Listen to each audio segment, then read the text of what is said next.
an old-fashioned surgery coming from older times. And I like this picture very much because this looks really like an operating room of the 50s, but I bet you that this has been taken 10 years ago in the home institution of my good friend Vladimir Prokhanov in Krasnodar.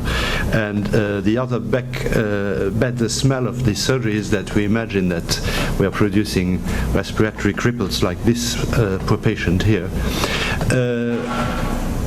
The Aspergillus disease of the chest was classically divided into three different components: the allergic aspergillosis, the invasive aspergillosis as observed in bone marrow transfer patients or hematologic patients, and then the saprophytic aspergillosis, which is the classic aspergilloma.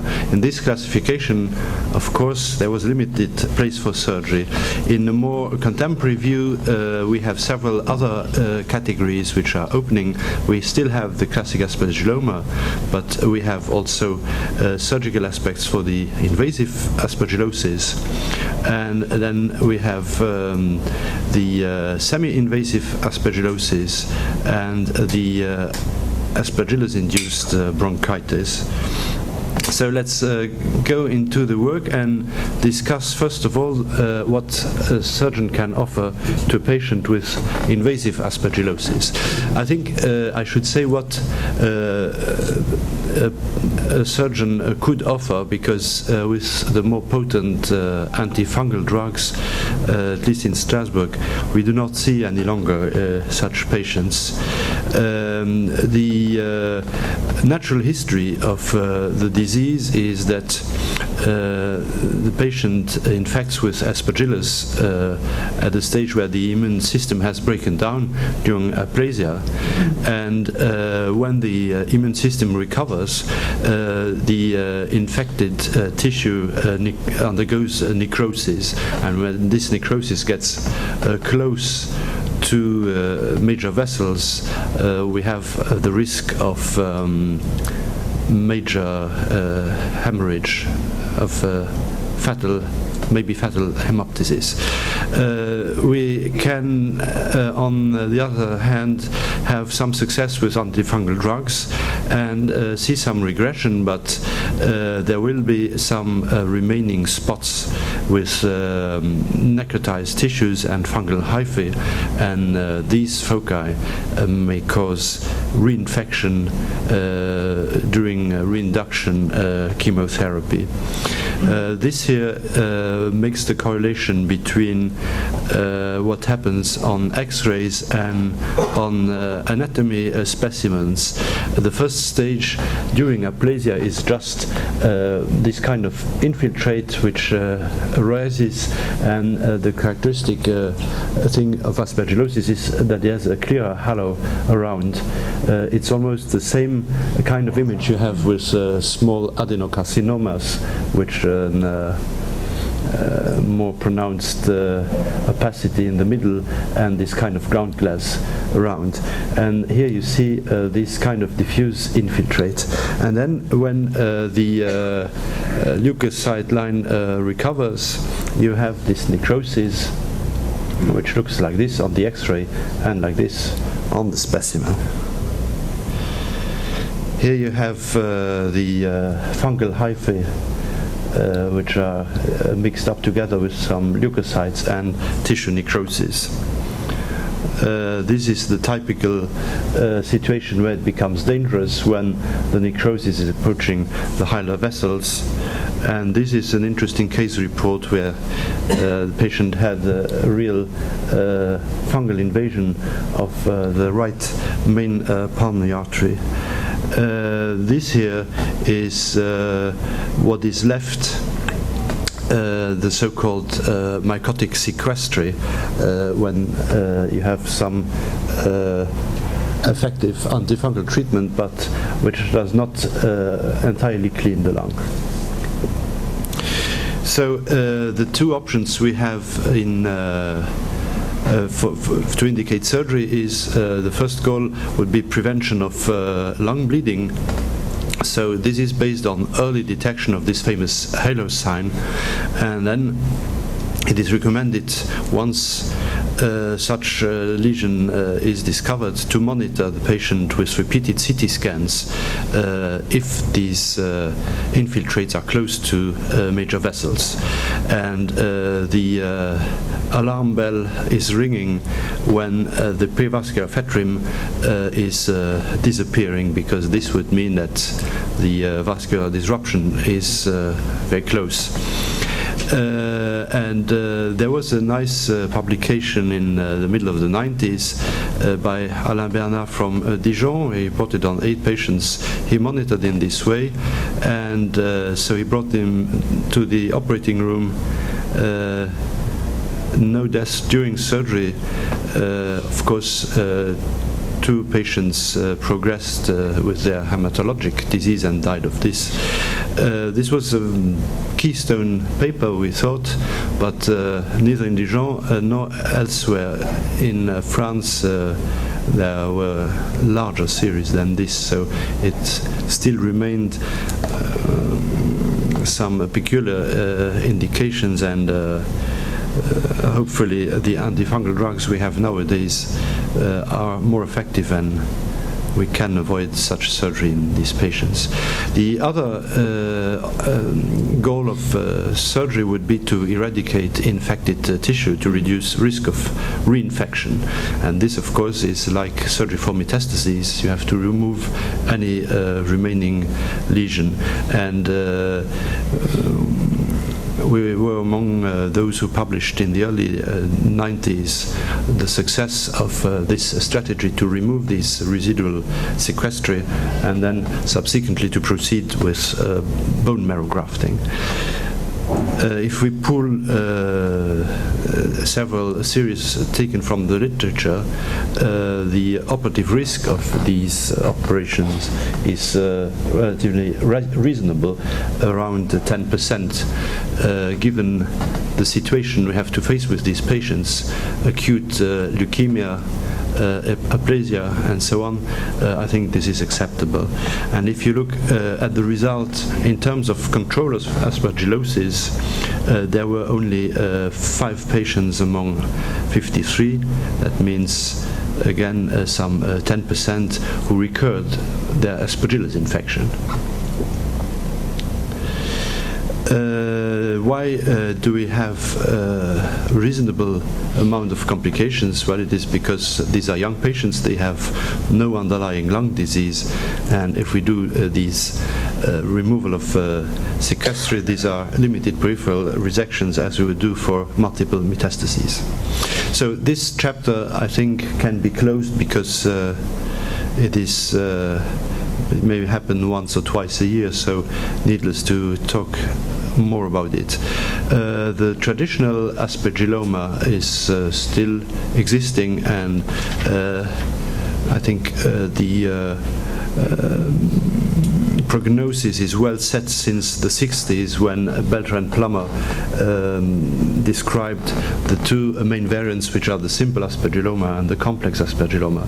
The simple aspergilloma is fungus ball hosted by thin-walled cavitation in a patient with normal lung function, no symptoms, and normal health status. And on the opposite, the complex aspergilloma is located in a thick-walled cavitation.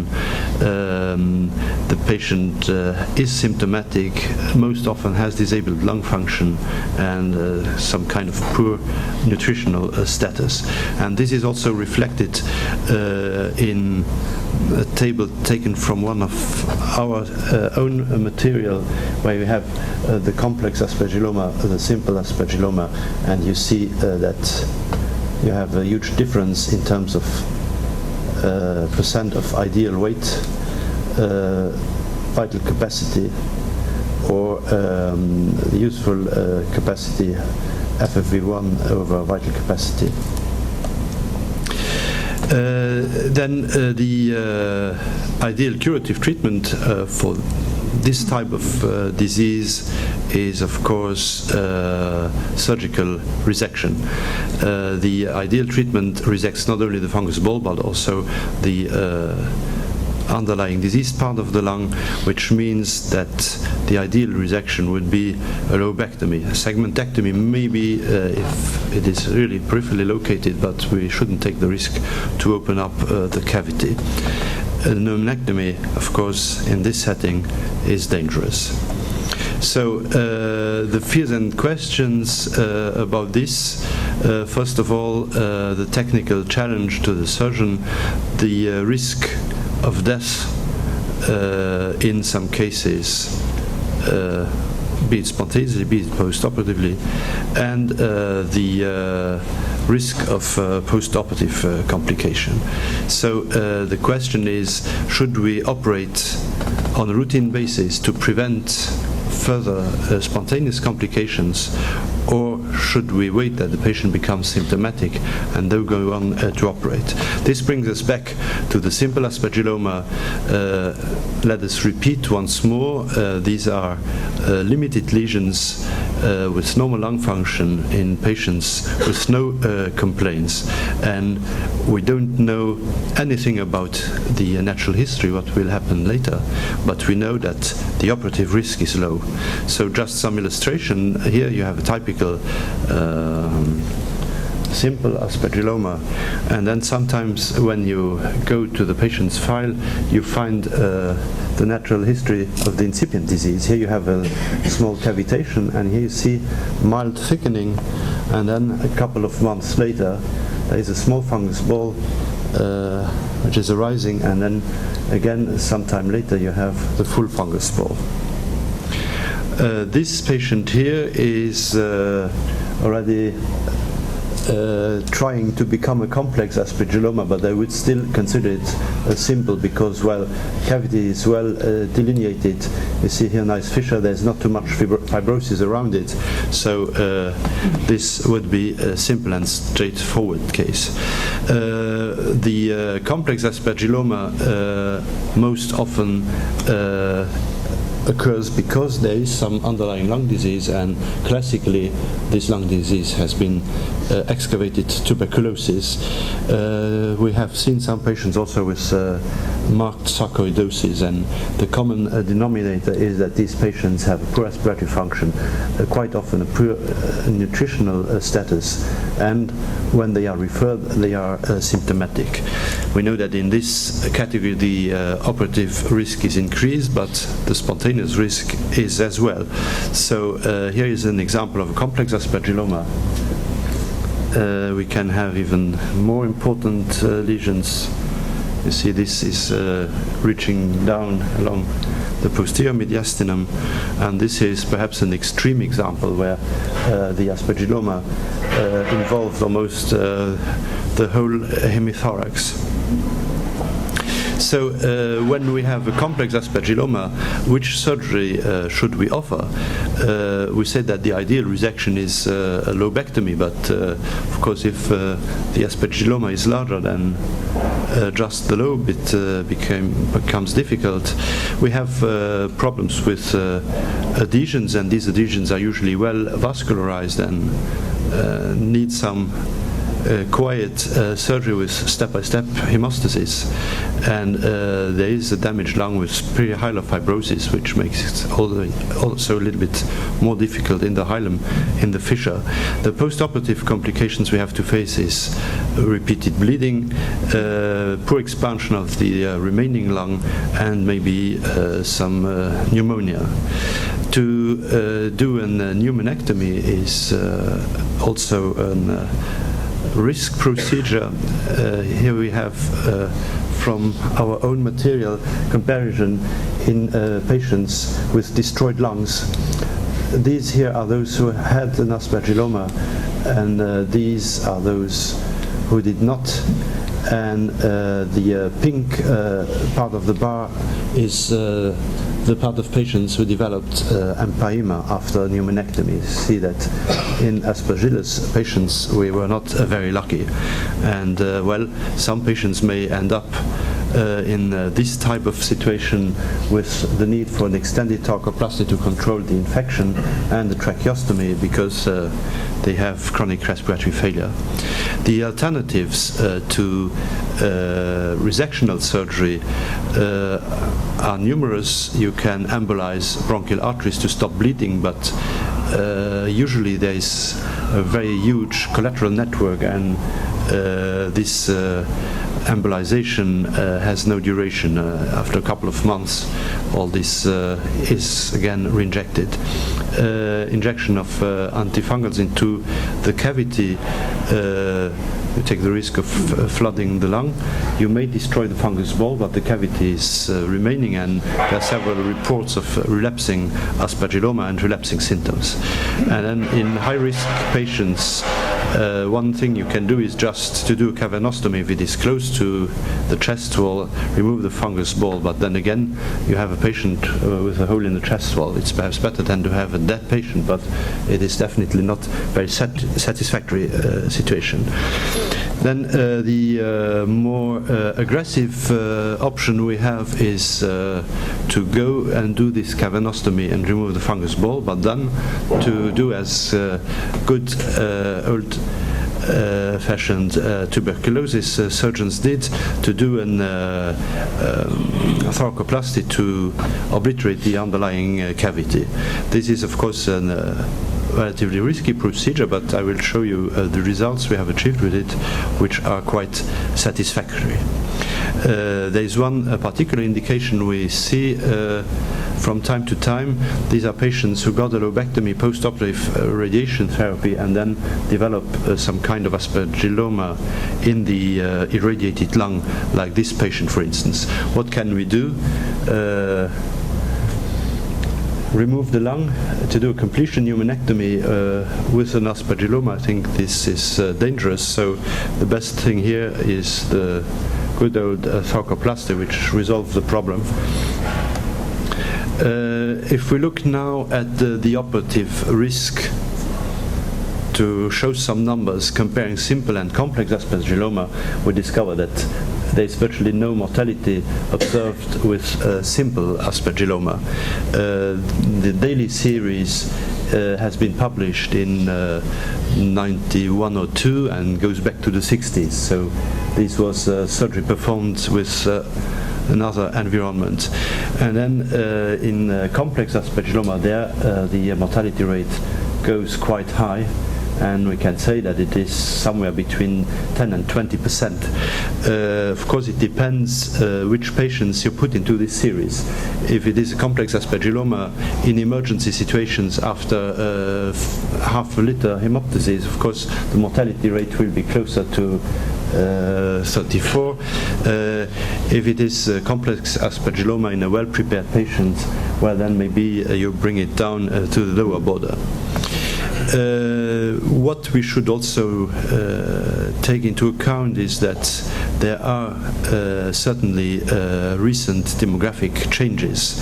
When we look at the age of the patients, well, this has remained more or less the same over 2 time periods, but the part of those who had previous tuberculosis has dramatically decreased, and we published 2 years ago a new update taking patients from 97 to 2008, and we find again the same figures. Tuberculosis has even dropped to less than 10%, and the same way you see that the incidence of complex aspergilloma has decreased the same way.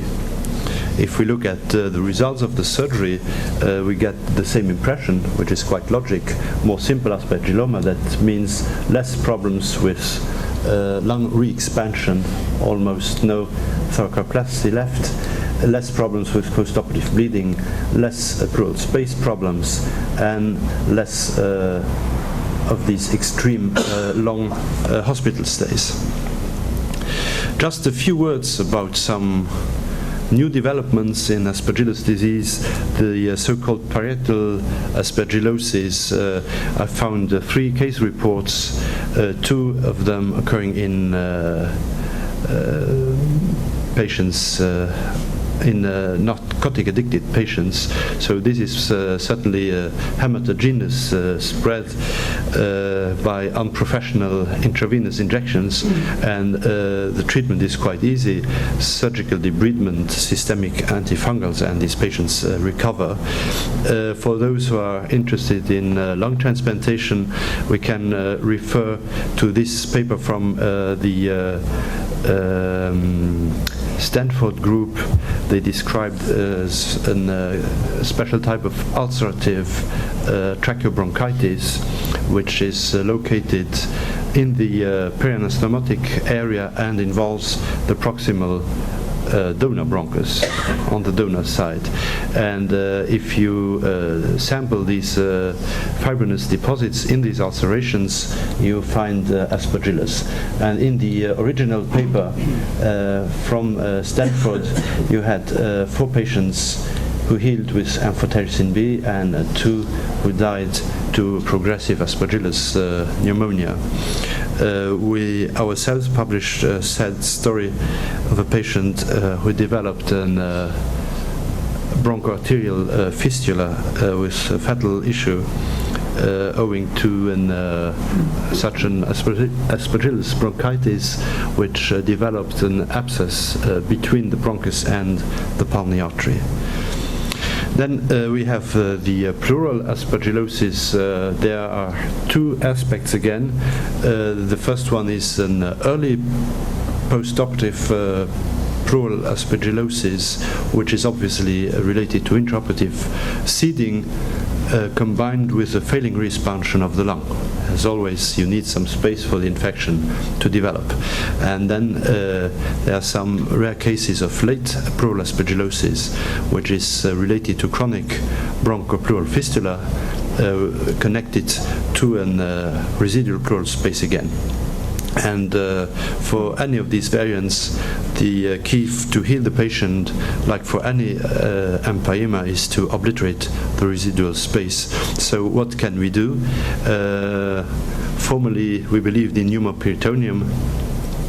Decortication is possible if there has been no major lung resection and if the underlying lung has normal compliance.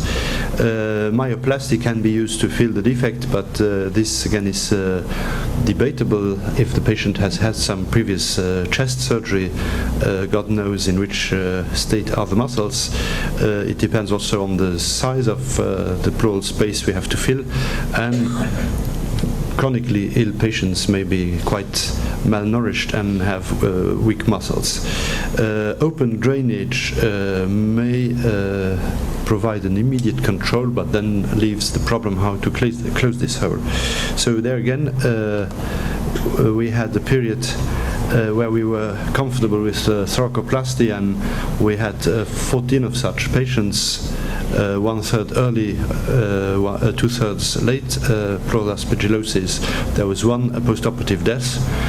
These patients stayed for a while with us at the hospital, as you can see here, with several problems such as bleeding, space problems, reoperation, but at the medium term, 13 survived and 12 negativized the serodiagnosis for Aspergillus. So I think we come to an end of this presentation, and I thank you for your attention.